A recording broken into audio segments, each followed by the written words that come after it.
everyone, welcome back to my channel once again. So today we are going to discuss about the topic mitosis. Okay, so all of you can take out your notebook so that you can note down the important points. तो mitosis होता क्या है? What is mitosis? It is a cell division process.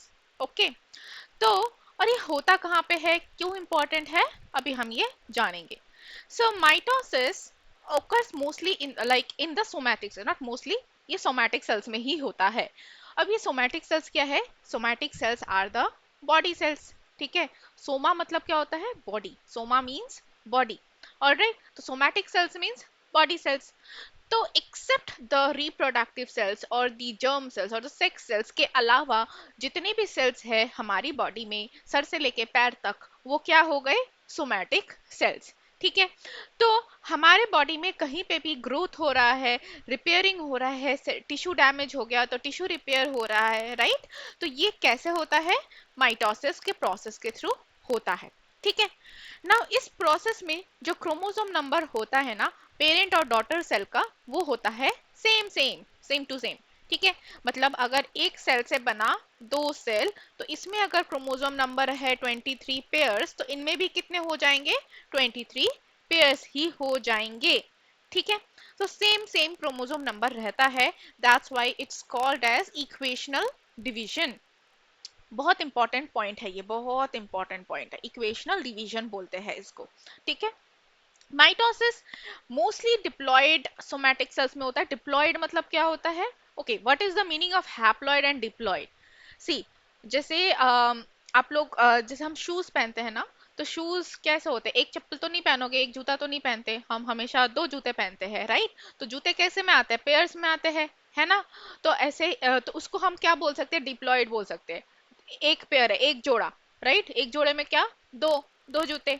Okay, तो एक जोड़े को हम बोलते हैं क्या? डिप्लॉयड. सो एक जोड़ा of chromosome, so one you know pair of chromosome, the set of one pair of chromosome is called as diploid. Clear है. और अगर उसमें से पेयर हटा दे, सिर्फ एक रहेगा, मतलब अगर आपके पास सिर्फ एक ही जूता है, तो उसको क्या बोलेंगे? वो हैप्लॉइड है. तो अगर हमारे पास सिर्फ वन सेट ऑफ क्रोमोसोम है, there is no pair, only एक सेट है क्रोमोसोम का, तो उसको हम बोलते हैं haploid. Okay, I hope it's clear. Alright, so mitosis दोनों में हो सकता है, पॉसिबल है. हैप्लॉइड में भी पॉसिबल है, डिप्लॉइड में भी पॉसिबल है. क्यों? क्योंकि क्रोमोसोम नंबर तो सेम ही रहेगा ना. ठीक है, क्रोमोसोम नंबर सेम सेम रहता है, भले ही वो हैप्लॉइड हो या फिर डिप्लॉइड हो. जैसा भी क्रोमोसोम पेरेंट सेल में होगा, डॉटर सेल में वैसा ही क्रोमोसोम रहेगा. ओके ना. माइटोसिस में होता क्या है? मेनली ग्रोथ रिपेयर होता है, जेनेटिक कंटिन्यूटी होती है, because the chromosome number is remaining same same, so there is a genetic continuity. So we can say that जो daughter cells है ना, daughter cells are exactly similar to the parent cell. Okay, or you can say like they are clone. All right, clone to the parent cell, एकदम genetically identical होते हैं parent cell के. ठीक है, ये होता है माइटोसिस में. ठीक है ना. ये होता कहाँ पे? ह्यूमन में, सारी पूरी बॉडी में ही होता है. But epithelial cells lining of the gut and the blood cells यहाँ पे कंटिन्यूअस होता रहता है, क्योंकि ये सेल्स जो है ना, कंटिन्यूअस रिप्लेस होते रहते हैं. epithelial cells, you know that it is the top lining, outer most covering होता है हमारी बॉडी का. तो ऑफ कोर्स वो जो है वो रिप्लेस होता रहता है. लाइनिंग ऑफ द गट में भी जो भी एपिथेलियल सेल्स है, वो भी क्या होता है? रिप्लेस होते रहते हैं कंटिन्यूअस. ठीक है, प्लांट्स में ऐसे कौन से सेल्स है जो कंटिन्यूअसली रिप्लेस होते हैं और ग्रो करते हैं? That is the meristematic tissues. Of course the meristematic cells, the apical meristem, intercalary meristem and the lateral meristem. ठीक है, which are responsible for the growth of the plant. तो ये sales plant में जो है continuously divide करते रहते हैं through out their life time. तो यहाँ पे भी क्या होता है? माइटोसिस होता है. क्लियर है. नाउ क्योंकि इसमें जो डॉटर सेल्स है, they are genetically identical to the parent cell, तो इसमें एसेक्सुअल रिप्रोडक्शन और वेजिटेटिव प्रोपगेशन हम इसके थ्रू कर सकते हैं. माइटोसिस प्रोसेस के थ्रू जो वेजिटेटिव रिप्रोडक्शन प्रोपगेशन होता है, इसमें जो प्रोजेनी हमको मिलती है, that is also genetically identical. Okay, what is vegetative propagation now? That is when we are growing any plant uh, from the vegetative parts of the plant. Vegetative parts of the plant कौन से होते हैं? Leaf, root and the stem. ठीक है, ये होता है vegetative parts of the plant. तो जब हम किसी प्लांट को इन पार्ट से ग्रो करते हैं, जैसे कटिंग्स लगाते हैं ना, मनी प्लांट की कटिंग्स लगाते हैं तो वो फिर से एक और मनी प्लांट ग्रो हो जाता है, वो होता है वेजिटेटिव प्रोपोगेशन. अब उसमें कोई रिप्रोडक्टिव सेल तो यूज हो नहीं रहा, सिर्फ माइटोसिस हो रहा है. तो हमको जो डॉटर मनी प्लांट मिलेगा वो क्या होगा? जेनेटिकली आइडेंटिकल होगा to the parent plant. I hope it is clear to you. ठीक है, अब ये जो माइटोसिस का प्रोसेस है ना, it is divided into karyokinesis and the cytokinesis. ठीक है, कैरियो मतलब होता है, what is the karyo? Karyo means nucleus, nucleus. Kinesis means division. All right, so karyokinesis means the division of the nucleus. ठीक है, similarly अगर मैं cytokinesis की बात करूं, साइटो मींस क्या? Cyto means cell. Again, the kinesis means division. तो cytokinesis means division of the cell.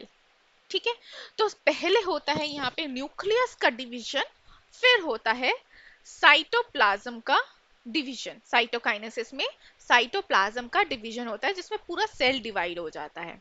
Alright, अब ये जो न्यूक्लियस का डिवीजन है ना, that is again further divided into 4 parts: prophase, metaphase, anaphase, telophase. ठीक है, PMAT, पीमैट, ऐसे याद रखना.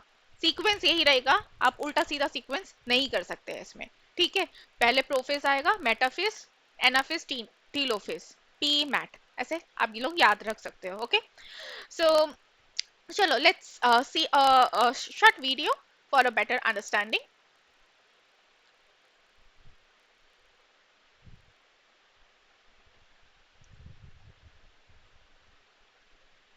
A small E. coli cell takes only around 20 minutes to duplicate itself. Amazing, isn't it? Ever wondered how does a single-celled bacterium like this one adds up new individuals to its population? The reason behind this is truly incredible. And you've heard about it in your lower grades as well. Any guesses what could it be? This is all because of the process called mitosis.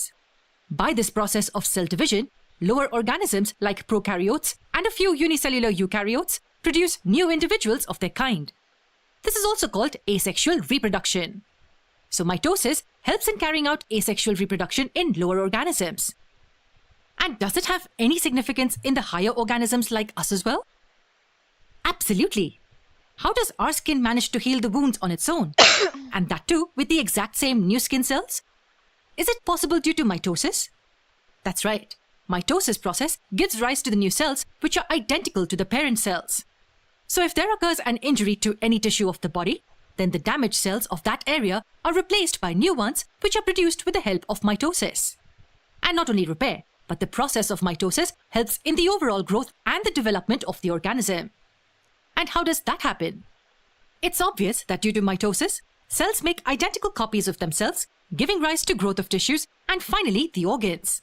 So the increase in size and complexity of higher organisms is possible due to the process of mitosis. So, let's have a look at this marvelous process in detail. Mitosis is simply a process of cell division which produces 2 new identical daughter cells with the same amount of genetic material. So, are these 2 daughter cells exactly similar to each other? Yes, they are genetically similar to each other. And this is the reason why mitosis is also called equational division. It's extremely important to maintain the amount of genetic material in any cell because uneven number of chromosomes in a cell can lead to abnormalities like cancer. Now, before moving ahead with the concept of mitosis, let's get through with a few important terms first. We have something called the DNA, chromatin, and chromosomes. So let's find out what exactly these concepts are. We've seen these tangled thread-like structures in the nucleus. Any idea what they are? Well, these are called chromatin. If we zoom in further, we find these thread-like structures appear to have this bead-on string arrangement. These beads are nothing but octamers made up of histone proteins. And what about this string? Well, that's our DNA molecule. Yes, this string-like structure wrapped around the histone octamer is DNA. And why is this wrapped in this fashion? That's because it helps in increasing the compactness of the complete structure. The wrapping reduces the volume occupied by the long stretch of the DNA, keeping its length intact. So it's the DNA which, along with the proteins, forms the chromatin structure. And what is this chromosome now? In any metabolically active cell, the genetic material is always present in the form of these tangled threads, that is the chromatin. But during cell division, these threads condense to form a structure which appears somewhat like this. And this is nothing but the chromosome structure. So is chromatin and chromosome the same? Technically, yes. The only difference is that the chromatin structure is generally found in a metabolically active cell in the form of tangled threads, while the same threads condense to form the classical higher order structure of chromosomes. So we can say that the DNA with histone proteins make up the chromatin, while the same chromatin condenses to form chromosomes. There is one more term that we need to know of. It's called the chromatid. Now what could that be? This is a single chromosome. Now can you tell me whether this is also one chromosome or half? It's also a complete chromosome. In both these structures, these arm-like structures which are attached to the central bulge are called chromatids. In simple words, the thread-like strands which are attached to this centromere are called chromatids. Now in this chromosome, there's only a single chromatid, while this one has two sister chromatids attached at this common point. Two sister chromatids symbolize the duplicated DNA. That means the DNA which is duplicated for cell division is attached to its paternal copy before the actual division. This was about the DNA, chromatin, chromosomes, and the chromatids in general. All right, so that's a nice video. So you can see that अब देखो ये जो prophase, metaphase, anaphase, telophase है ना, इसमें क्या हो रहा है, न्यूक्लियस इज डिवाइडिंग, ठीक है। इसको थोड़ा हम आसान टर्म्स में समझेंगे। तो जब बेसिकली इसमें देखो जैसे आप लोग अगर आप लोगों ने अगर मान लो आप लोग अमीर हो गए और आप लोगों ने एक और घर खरीद लिया, ओके, तो आपके पास ऑलरेडी एक घर है, बट अब आपने दूसरा घर ले लिया। अब क्या करोगे, दूसरे घर में शिफ्ट होना है, तो वहां पे भी तो सारा सामान लेना पड़ेगा ना, राइट। अब आपने इस घर को बेचना नहीं है, इस घर में भी रहना है और दूसरे घर में भी रहना है। सपोज एक महीना यहाँ पे रहना है, एक महीना दूसरे घर में रहना है, तो क्या करोगे, उस घर में भी सारा सामान लेना पड़ेगा, राइट। तो अब आपने सारा सामान खरीद लिया, आपने कपड़े ले लिए, सब ले लिए। मेनली लड़कियों के लिए होता है ना, लड़कियों की शादी हो जाती है तो मायके में भी कुछ सामान रख के जाते हैं और वहां पे भी कुछ सामान होता है दूसरे घर में, राइट, ससुराल में भी कुछ सामान होता है, तो डबल सामान होता है बेसिकली। अब जो सामान होता है, कपड़े ले लिए आपने, तो अब ऐसे तो नहीं लेके जाओगे ना कपड़ों को सारे उठा के कि ढेर लेके जा रहे हैं, उसको क्या करते हैं, प्रॉपर पैकिंग करके लेके जाते हैं, है ना, वरना कैसे आएगा, आप लेके कैसे जाओगे, राइट, प्रॉपर उसको सूटकेस में पैकिंग करोगे तभी आप लेके जाओगे, करेक्ट। तो सेम चीज सेल के साथ भी हो रहा है, ठीक है। अब सेल को एक सेल से दो सेल होना है, राइट। अब जब एक सेल से दो सेल पे होना है तो उसको अपना सारा सामान, मतलब सेल के अंदर का जो मटेरियल होता है, क्या होता है, न्यूक्लियस है, डीएनए है, सेल ऑर्गेनल्स है, ये सारा सामान दूसरे सेल में भी तो रेप्लिकेशन तो पहले हो गया था, एस फेज में सिंथेसाइज हो गया था डीएनए का, पर दूसरे सेल में भी तो ट्रांसफर करना पड़ेगा ना। तो उसके लिए ऐसे ही नहीं ट्रांसफर हो सकता, ठीक है, because DNA is a very long structure, okay. DNA का लेंथ कितना होता है, 2.2 मीटर लॉन्ग होता है एक डीएनए का लेंथ, ठीक है। तो ऐसे ही नहीं ले जा सकते थ्रेड लाइक स्ट्रक्चर को, उसकी पैकिंग करना जरूरी होता है, ठीक है। उसको पहले अच्छे से प्रॉपर्ली पैक किया जाता है, उसके बाद उसको उसको डिवाइड किया जाता है कि आधा इधर आधा उधर, ठीक है, ऐसे डिवाइड किया जाएगा। तो ये पूरा प्रोसेस होता है। I hope it is clear and it is making sense to you. So let's see the structure of the DNA first, क्योंकि इसमें जो कुछ टर्म्स है ये समझना बहुत जरूरी है, ठीक है। तो देखो डीएनए 2.2 मीटर लॉन्ग होता है।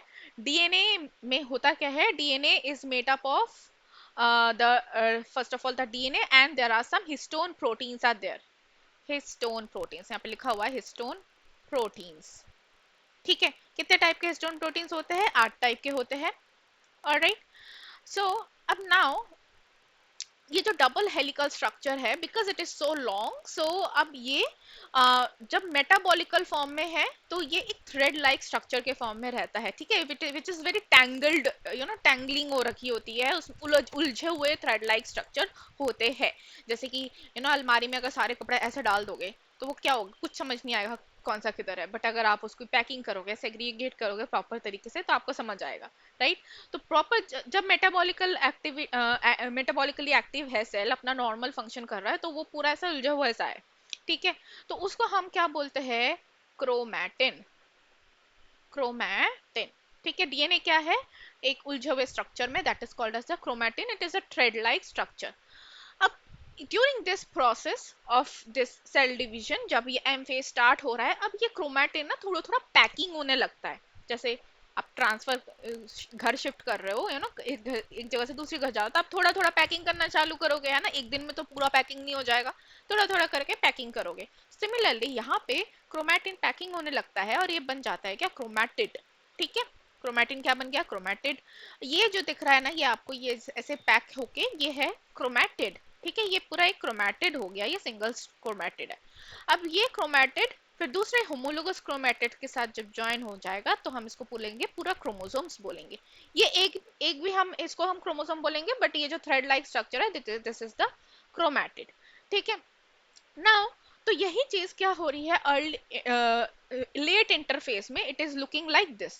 ऑलराइट, द न्यूक्लियस के अंदर जो डीएनए मटेरियल है, it is looking like this, it is in the form of like chromatin. Alright, chromatin के फॉर्म में है ये। ओके, बट अर्ली प्रोफेज में ये क्या बन गए, क्रोमैटिड बन गए। यू कैन सी सारे ये कंडेंस हो गए। ओके, अर्ली प्रोफेज में, और लेट प्रोफेज में आते आते ये और कंडेंस हो जाते हैं और अपने ही होमोलोगस जो क्रोमैटिड्स है उसके साथ कंबाइन हो जाते हैं। ठीक है, पूरा क्रोमोसोम का स्ट्रक्चर ले लेते हैं। So you can see what is happening in the prophase. याद कैसे रखोगे, P for prophase, P for packing. Okay, packing of what, packing of the chromosomes. Alright, और you can say the condensation of this untangled chromosomes, जो ये chromosomes pack हो गए। ठीक है, chromatids attach to the centromere, chromatid जो है centromere से अटैच हो गए, और हम इसको इजीली देख सकते हैं माइक्रोस्कोप के अंदर। ऑलराइट, सेंट्रोजोम्स जो होते हैं, जो कि पहले डुप्लीकेट हो चुके थे, एस फेज में सेंट्रोजोम्स डुप्लीकेट हो चुके थे, अब वो क्या करेंगे, it will move towards the opposite poles. Okay, ये ऑपोजिट पोल्स की तरफ मूव करने लगेंगे। ठीक है, नॉर्थ एंड साउथ मान लो, ये ऑपोजिट पोल्स की तरफ मूव करेंगे। क्यों करेंगे, क्योंकि उनको स्पिंडल फाइबर फॉर्म करना है। ठीक है, नेक्स्ट फेज में फॉर्म करना है स्पिंडल फाइबर। इसके साथ साथ जो Golgi bodies, nucleolus, endoplasmic reticulum, nuclear membrane, ये सारी ऑर्गेनल्स जो है दे disappear. Alright, because the karyokinesis is the main process, that's why जो छोटे मोटे जो ऑर्गेनेलीज होते हैं वो कुछ टाइम के लिए डिसअपियर हो जाते हैं। क्लियर है, so this is about the prophase. Now moving on to the next phase, that is the metaphase. ठीक है, p mat याद रखना, p prophase, p for packing, prophase में क्या हो रहा है, पैकिंग हो रहा है, m for metaphase, m for the midline. Okay, ऐसे याद रखना। तो अब बेटा फेज में क्या हो रहा है, जो ये क्रोमोसोम्स थे, जो क्रोमैटिड्स थे, ये अब they are going to align at the centre. Alright, और you can say the mid line, or we can say the metaphase plate. Okay, और the equatorial plate, कुछ भी बोलते हैं, बहुत सारे नाम है इसके। ठीक है, सो द सिस्टर क्रोमैटिड्स जो कि अटैच हुए थे बाय द सेंट्रोमियर, सेंट्रोमियर से जो अटैच हुए थे, ये कहाँ अलाइन हो जाता है, मेटाफेज प्लेट में अलाइन हो जाता है। और जो स्पिंडल फाइबर्स है, नाउ सेंट्रियोल्स जिसमें से स्पिंडल फाइबर्स निकलेंगे, ये कहाँ अटैच हो जाते हैं, सेंट्रोमियर में। जो काइनेटोकोर होता है, सेंट्रोमियर में एक प्रोटीनिशियस स्ट्रक्चर होता है which is called as the kinetochore, उसमें अटैच हो जाते हैं स्पिंडल फाइबर। ओके, ना स्पिंडल फाइबर दो टाइप के होते हैं, एक होता है kinetochore fibre which is attaching to the kinetochore, दूसरा होता है पोलर फाइबर। तो अगर यहाँ पे ऐसे कुछ फाइबर्स ऐसे अटैच हो रहे हैं ना, मतलब जो सेंट्रोमियर में काइनेटोकोर में अटैच नहीं हो रहा है, दूसरी जगह में अटैच हो रहा है, वो होंगे कौन से, पोलर फाइबर बोलेंगे। ठीक है, तो दो टाइप के स्पिंडल फाइबर हो गए, kinetochore fibres and the polar fibres. I hope it is clear. Okay, now what is happening in the late metaphase, let's see this। अब ये यहाँ पे देख सकते हो आप लोग, जो येलो वाले हैं ना, ये है पोलर फाइबर्स, और जो रेड वाले हैं वो है काइनेटोकोर फाइबर्स। ठीक है, ये सेंट्रोमियर है, सेंट्रोमियर में एक डिस्क शेप स्ट्रक्चर है, that is called as the kinetochore. Clear, now late metaphase में ना, ये जो पोलर फाइबर्स है and the kinetochore fibres, these are like, you can say जो काइनेटोकोर फाइबर्स है ना, वो इलास्टिक की तरह है, जैसे हमने इलास्टिक को खींचा और एक तरफ से अगर आप छोड़ दोगे तो क्या होगा, वो फिर से वापस फर्स्ट पोजीशन में आ जाएगा, है ना, लगेगी दूसरे हाथ में आके, राइट। अब इलास्टिक में अगर कुछ अटैच होगा तो वो क्या करेगा, वो उस चीज के साथ ही वापस रिपील हो जाएगा, राइट, वापस अपने ओरिजिनल पोजीशन में आ जाएगा। कुछ भी अटैच हो सकता है, आपने इलास्टिक के एंड में एक सपोज मान लो पेन बांध दिया या फिर इरेजर टाई अप कर दिया, तो वो इरेजर के साथ ही वापस आ जाएगा, राइट, इलास्टिक। तो सेम चीज यहाँ पे हो रहा है काइनेटोकोर फाइबर्स के साथ, ठीक है।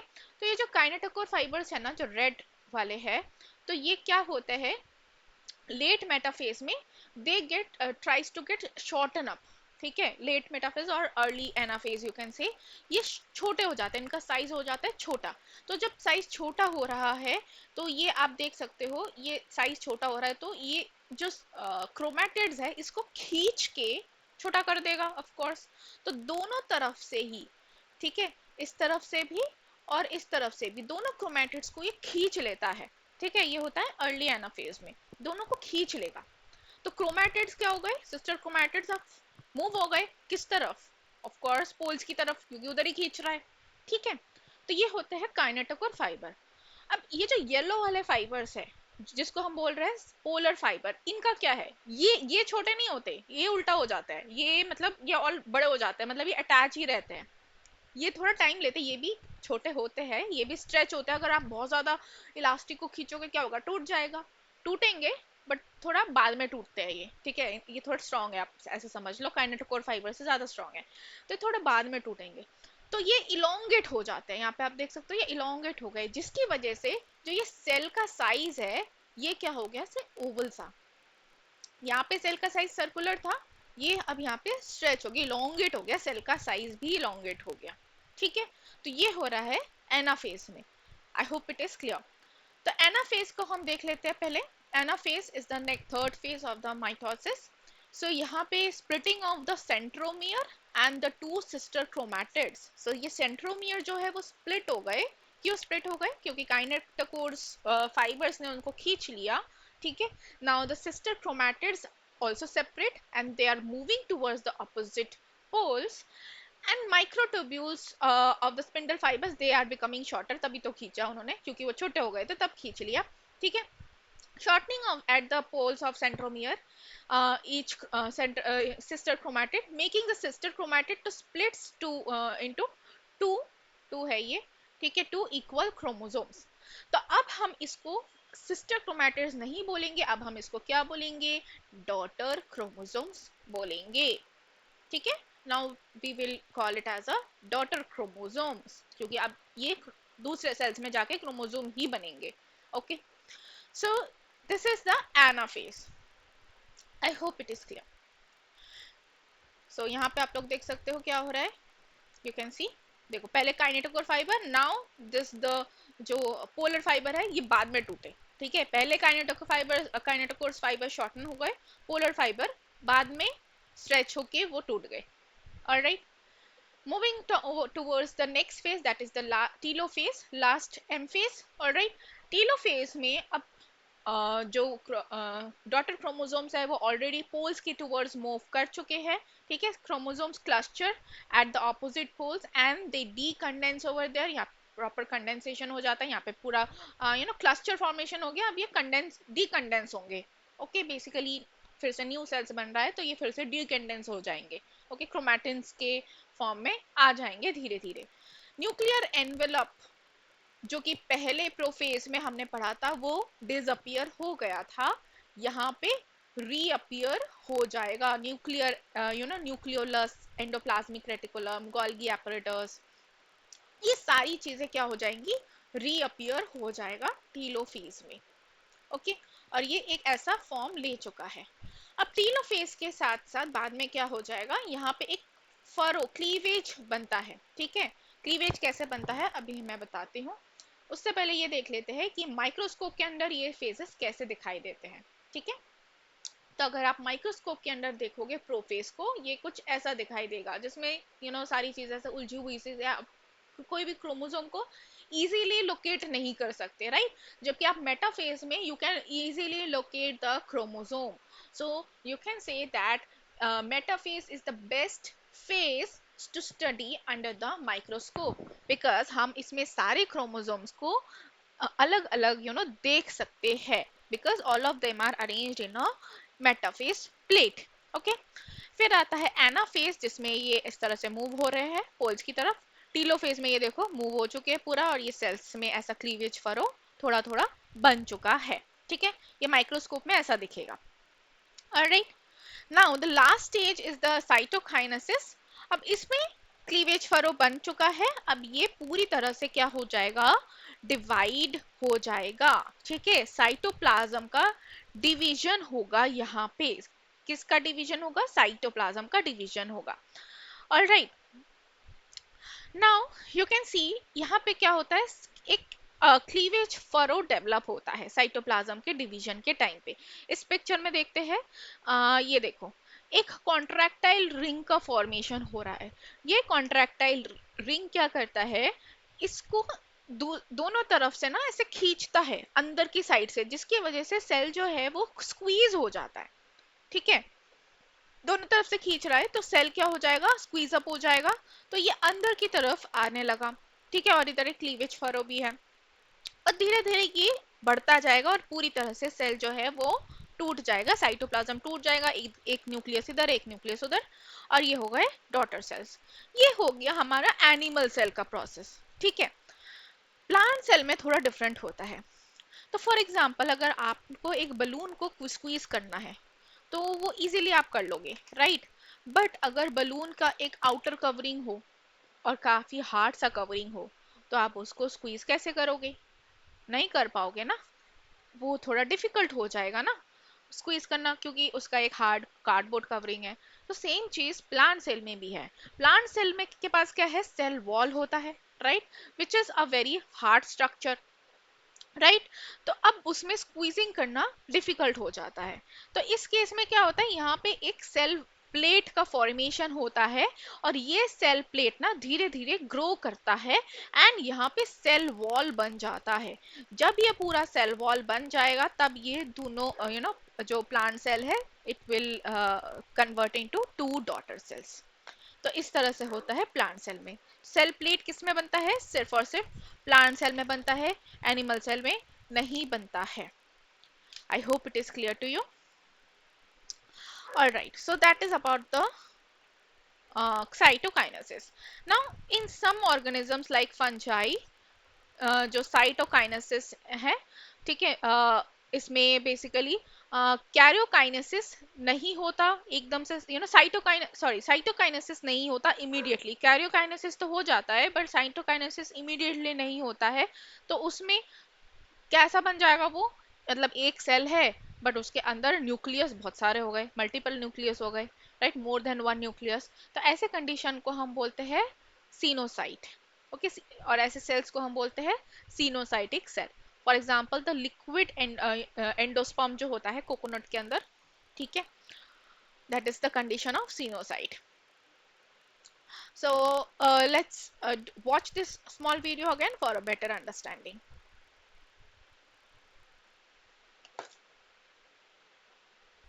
In this lesson, we'll be exploring the M phase of the cell cycle, including mitosis and cytokinesis. Let's do a quick review of the cell cycle to see where they fit in. The G1, S, and G2 phases make up interphase, and the M phase represents cell division. Cell division includes division of the nucleus, called mitosis, and division of the cytoplasm, called cytokinesis. Mitosis is further broken down into 4 phases: prophase, metaphase, anaphase, and telophase. Prophase is the longest phase of mitosis. Prophase is when chromatin begins to condense into the shape of chromosomes, and the nucleolus disappears. The previously replicated DNA coils tightly into sister chromatids. For the first time, you see individual chromosomes.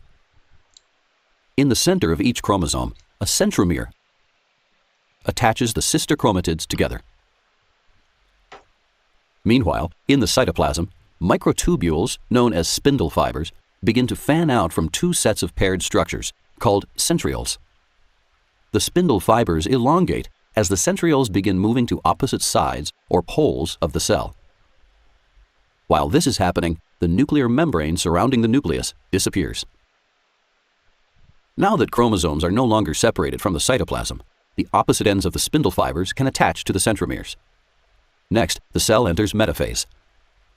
The centrioles complete their movement to the poles of the cell, while the spindle fibers line up the chromosomes along the equator of the cell. The end-to-end alignment of chromosomes results in a sister chromatid on either side of the equator. Anaphase follows metaphase. During anaphase, spindle fibers separate the sister chromatids at their centromere. Once separated from each other, each chromatid is called a chromosome.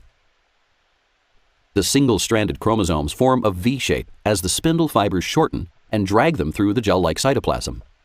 The chromosomes move to opposite poles of the cell toward their centrioles. It's common to confuse centrioles with centromeres, which connect chromatids. Remember, centrioles are at the poles. Telophase is the final stage of mitosis. In telophase, a nuclear membrane reforms around each set of chromosomes. Then, the chromosomes spread out into chromatin, and the nucleolus becomes visible once again. Mitosis, the division of the nucleus, is now complete. The final step of the M phase is cytokinesis, the division of the cytoplasm. In animal cells, cytokinesis occurs through the inward movement of the cell membrane. This progressively pinches the cytoplasm until two identical daughter cells form. In contrast, plant cells can't pinch in two because they have a rigid cell wall surrounding their cell membrane. Instead, cell wall material assembles along the equator, forming a structure called the cell plate. The cell plate grows until it joins with the existing cell membrane, separating the two halves of the cell into daughter cells. Over time, new cell walls form between the two daughter cells. Here are the key points to remember. The M phase is the fourth and final phase of the cell cycle. During the M phase, cell division occurs through two processes: mitosis, when the nucleus divides, and cytokinesis, when the cytoplasm divides. Mitosis has four phases. During prophase, chromatin condenses into chromosomes, spindle fibers form, and the nucleolus and nuclear membrane disappear. During metaphase, spindle fibers align the chromosomes along the cell equator. In anaphase, the spindle fibers separate sister chromatids into two separate groups of chromosomes, pulling them toward the poles. And in telophase, the nucleolus and nuclear membrane reform. The chromosomes disperse into chromatin. Cytokinesis is division of the cytoplasm. The M phase is complete after cytokinesis occurs. The M phase of the cell cycle always results in two daughter cells. Both of these daughter cells are identical to each other and identical to the original cell that underwent mitosis.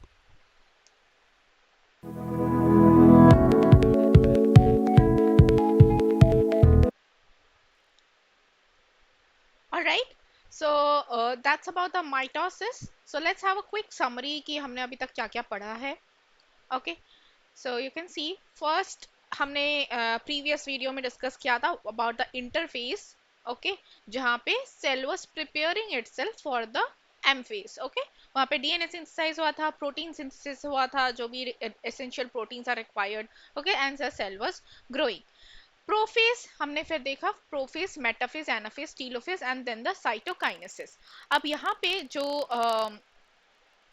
You can say जो chromosomes number है ये 23 pairs थे, यहाँ पे भी कितने रहेंगे? 23 pairs ही रहेंगे, सेम नंबर ऑफ क्रोमोसोम्स रहेंगे. ठीक है, तो यहाँ पे देख सकते हो प्रोफेज में cell was doing the condensation, chromosome was condensing, है ना.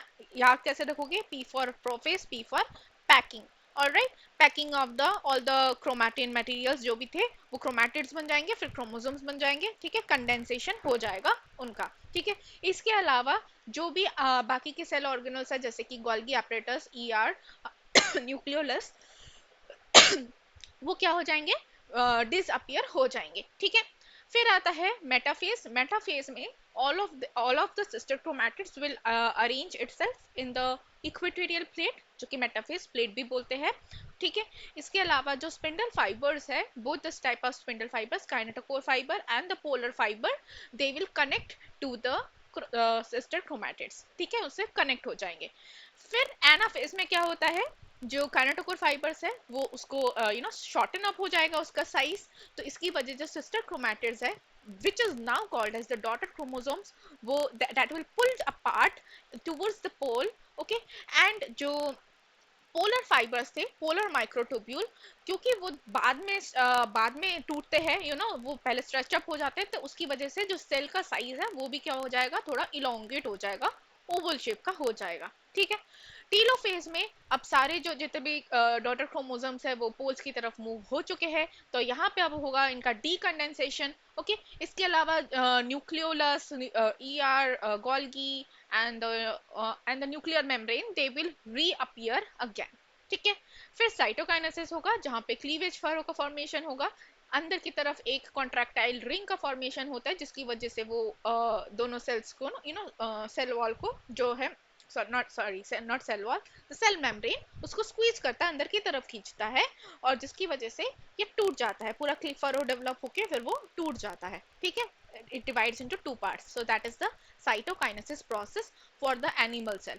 For the plant cell, उसमें सेल प्लेट का ग्रोथ होता है, उसके बाद फिर साइटोकाइनेसिस होता है, okay.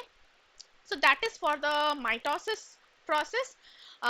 Thank you all of you for watching the video, ठीक है। आई होप कि ये कॉन्सेप्ट आपको क्लियर हुआ होगा, ठीक है। अगर आपको कोई भी डाउट होता है, you can put your questions in the chat box, okay। mitosis, that is the complete mitosis process. So take care, have a nice day. In the next video we will be discussing about the meiosis. So bye bye all of you.